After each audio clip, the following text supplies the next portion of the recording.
మొన్నటి వరకు సీట్ వస్తుందో రాదో అనే టెన్షన్. సీట్ వచ్చాక సొంత పార్టీ నుంచే అసమ్మతి రాగం.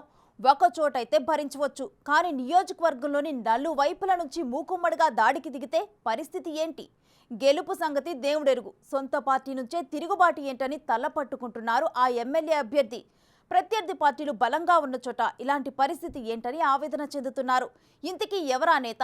అసమ్మతికి కారణాలేంటి?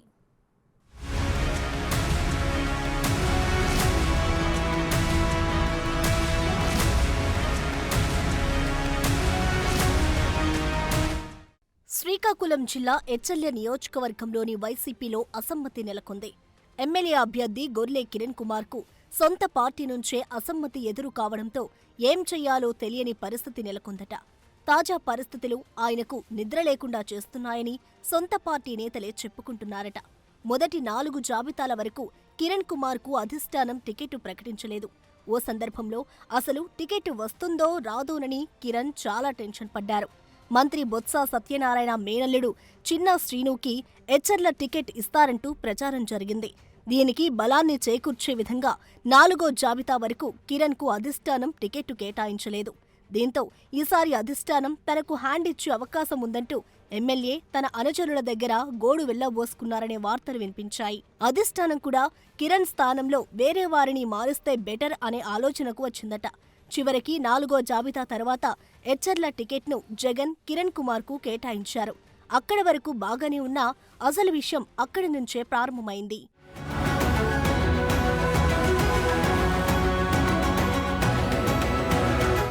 అధిష్టానం టికెట్ కేటాయించిన సంతోషం ఎంతో కాలం నిలవలేని పరిస్థితి నెలకొందట. నియోజకవర్గంలో కిరణ్ కు వ్యతిరేకంగా అనేక వర్గాలు ఏకమయ్యాయట. కిరణ్ వద్దు, జగన్ ముద్దు అంటూ అసమ్మతి నేతలు, కొందరు కార్యకర్తలు ఆందోళనలు కూడా చేశారు. కిరణ్ కు టికెట్ ఇస్తే ఓడిస్తామని అసమ్మతి నేతలు బాహటంగానే హెచ్చరించారు. దీంతో కిరణ్ కుమార్ అయోమయ స్థితిలో పడ్డారట.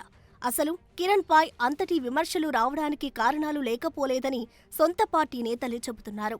2019 ఎన్నికల్లో ఎచ్చెర్ల నియోజకవర్గంలో విజయం సాధించాక ఆయన బావమరిది పిన్నింటి సాయికి తన వ్యక్తిగత వ్యవహారాలు చూసుకునే బాధ్యతలను అప్పగించారట.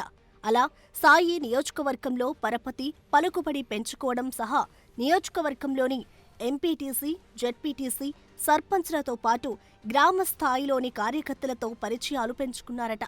ఎమ్మెల్యే కిరణ్ స్థానంలో తానే అన్నీ అనేట్లుగా వ్యవహరించారనే వార్తలు వినిపించాయి. ఒక దశలో సాయి అంటే షాడో ఎమ్మెల్యే అనే పేరు కూడా తెచ్చుకున్నాడట. అక్కడి నుంచే కిరణ్ కు ఎదురుదెబ్బ తగిలిందని స్థానిక నేతలు చెబుతున్నారు. చివరకు కిరణ్ అధిష్టానం దృష్టిలోనూ తనకంటూ ప్రత్యేక గుర్తింపు తెచ్చుకోలేకపోయారనే వార్తలు వినిపించాయి. ఒక దశంలో 2024 ఎన్నికల్లో ఎచ్చెర్ల వైసీపీ అభ్యర్థిగా పిన్నింటి సాయి పోటీ చేస్తారనే ప్రచారం కూడా జరిగిందట. అదే సమయంలో సాయి తనకంటూ ఒక వర్గాన్నే తయారు చేసుకోవడంతో ఏం చేయాలో తెలియని స్థితిలో కిరణ్ పడ్డారట. నియోజకవర్గంలో బలమైన నేతలను సాయి తెరపైకి తేవడంతో వారంతా కిరణ్ కుమార్ కు వ్యతిరేకంగా నిరసనలు, ఆందోళన చేశారు. దీంతో సాయి పంచాయతీ కిరణ్ దగ్గరికి చేరిందట.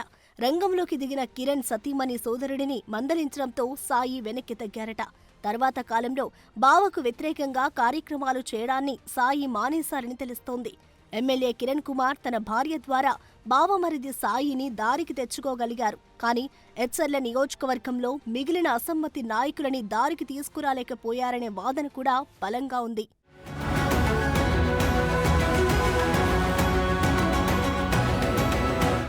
రెండు 2019 ఎన్నికల్లో కిరణ్ విజయం సాధించేందుకు తాము అన్ని విధాలా సహకరించినా తర్వాత కాలంలో తమను పట్టించుకోలేదనేది నియోజకవర్గంలోని నేతల మాటగా తెలుస్తోంది.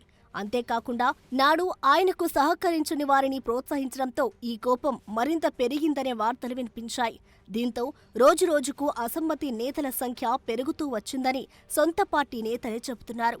వచ్చే ఎన్నికల్లో కిరణ్ను ఓడిస్తామని బాహటంగానే హెచ్చరికలు కూడా జారీ చేశారు. కొంతమందైతే కిరణ్ కి వ్యతిరేకంగా ఇండిపెండెంట్ గా పోటీకి దిగుతామని ప్రెస్ మీట్లు కూడా పెట్టి హెచ్చరించినట్లు తెలుస్తోంది. ఇదిలా ఉంటే ఎచ్చెర్లలో మరో నేత శంకర్రావుపై ఎంపీపీ చిరంజీవులు వర్గం దాడికి దిగింది. ఈ ఘటనలో శంకర్రావు ప్రాణాపాయం నుంచి తప్పించుకున్నారట. శంకర్రావుపై దాడి చేయించింది ఎమ్మెల్యే కిరణ్ వర్గీయులేనంటూ శంకర్రావు సతీమణితో పాటు కొందరు నేతలు ఆరోపించారు. ఇలా కిరణ్ పై నియోజకవర్గంలో అసమ్మతి చాప కింద నీరులా తారాస్థాయికి చేరుకుందట. ఇదిలా ఉంటే అసమ్మతి నేతలను బుజ్జగించేందుకు ఎమ్మెల్యే కిరణ్ ప్రయత్నం చేయకుండా సమస్యను పీకల వరకు తెచ్చుకున్నారని సొంత పార్టీ నేతలే మండిపడుతున్నారు. ఎన్నికలు దగ్గర పడడంతో పరిస్థితి చేజారిపోతుందని గ్రహించిన అధిష్టానం ఎచ్చెర్ల నియోజకవర్గ అసమ్మతి నేతలను బుజ్జగించేందుకు పార్టీ అగ్రనేతలను రంగంలోకి దింపినట్లు తెలుస్తోంది. మంత్రి బొత్స సత్యనారాయణ, ఆయన మేనల్లుడు ఉత్తరాంధ్ర జిల్లాల డిప్యూటీ కోఆర్డినేటర్ చిన్న శ్రీను రంగంలోకి దిగి అసమ్మతి నేతలను బుజ్జగించేందుకు ప్రయత్నాలు చేస్తున్నారట. ఈ క్రమంలో కిరణ్ వ్యతిరేక వర్గమైన ఎచ్చెర్ల మండల నేత శంకర్రావుని దారిలోకి తెచ్చినట్లు తెలుస్తోంది. కానీ లావేరు, రణస్థలం మండలాల నేతల కిరణ్ కుమార్ విషయంలో మాత్రం ససేమీరా అంటున్నారట. బొత్సతో పాటు చిన్న శ్రీను చెప్పినా తగ్గేదే లేదని భీష్మించుకున్నారట. 5 ఏళ్లు తమను పట్టించుకోకుండా ఇబ్బంది పెట్టిన కిరణ్ను ఈసారి ఎన్నికల్లో ఓడించి తీరుతామని తేల్చి చెప్పారట.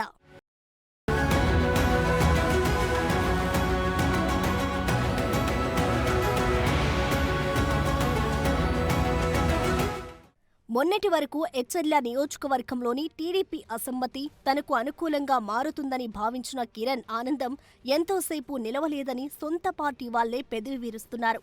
ఓవైపు కళా వెంకట్రావుకి, మరోవైపు కలిశెట్టి అప్పలనాయుడు మధ్య పచ్చగడ్డి వేస్తే భగ్గుమనే వాతావరణం ఉండేది. కళాకు టికెట్ ఇస్తే కలిశెట్టి ఎంతవరకు సహకరిస్తారనే అయోమయం ఎచ్చెర్ల టీడీపీ వర్గాల్లో ఉండేదట. మరోవైపు ఎచ్చెర్ల అసెంబ్లీ టికెట్ పొత్తులో భాగంగా బీజేపీకి కేటాయించడంతో అక్కడ టీడీపీలో వర్గపోరికి శుభం కార్డు పడింది. ఇరు వర్గాల నేతలు అభ్యర్థి నరసింగరావుకి సహకరించేందుకు సిద్ధమయ్యారు. తాజా పరిణామాలతో వైసీపీ ఎచ్చెర్ల అభ్యర్థి కిరణ్ నోట్లో వెలక్కాయ పడినట్లు అయిందని రాజకీయ విశ్లేషకులు భావిస్తున్నారు. ఎచ్చెర్ల నియోజకవర్గంలో టీడీపీ బలంగానే ఉంది. దీనికి తోడు టీడీపీ, జనసేన, బీజేపీ కలిసి పోటీ చేస్తున్నాయి. ఇలాంటి సమయంలో ఎచ్చెర్ల వైసీపీలో అసమ్మతితో కిరణ్ కష్టాలు తప్పవని సొంత పార్టీ నేతలే చర్చించుకుంటున్నారట. ఇలాంటి సమయంలో కిరణ్ తన ముందు ఉన్న గడ్డు పరిస్థితిని ఏ విధంగా ఎదుర్కొంటారో చూడాలి.